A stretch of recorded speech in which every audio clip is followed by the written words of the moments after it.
Kemarin ada yang bertanya ke saya, lewat WA, tentang AC Mazda 2 tahun 2011.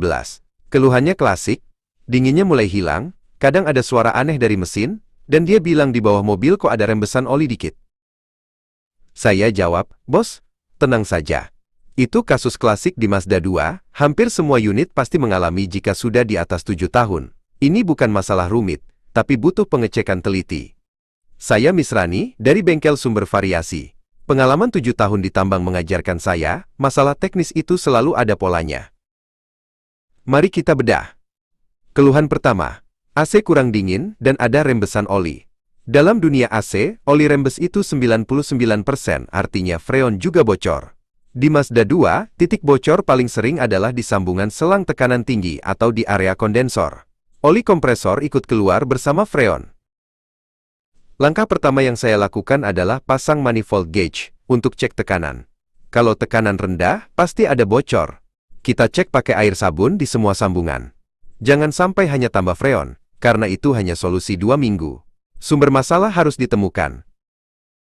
Keluhan kedua yang sering muncul, mesin jadi ndut-ndutan atau hampir mati saat AC hidup. Ini namanya gangguan idle up. Sebenarnya, AC menarik beban besar, dan seharusnya sistem idle up mobil menaikkan RPM agar stabil.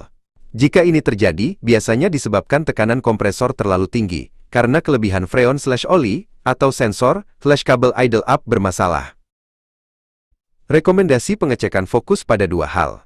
Pertama, pastikan tidak ada kebocoran yang membuat kompresor bekerja terlalu keras.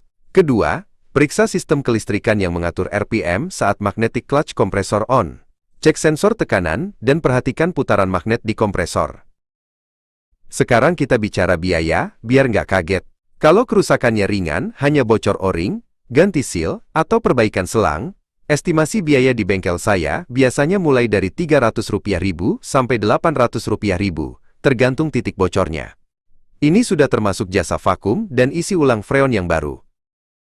Tapi kalau sudah parah, misalnya kompresor sudah bunyi kasar atau tidak bisa memompa, berarti harus ganti kompresor set. Untuk Mazda 2, biaya kompresor baru yang original, OEM, bisa di atas Rp4 juta, belum termasuk jasa bongkar pasang, flushing system, dan penggantian filter dryer. Itu level perbaikan yang berat.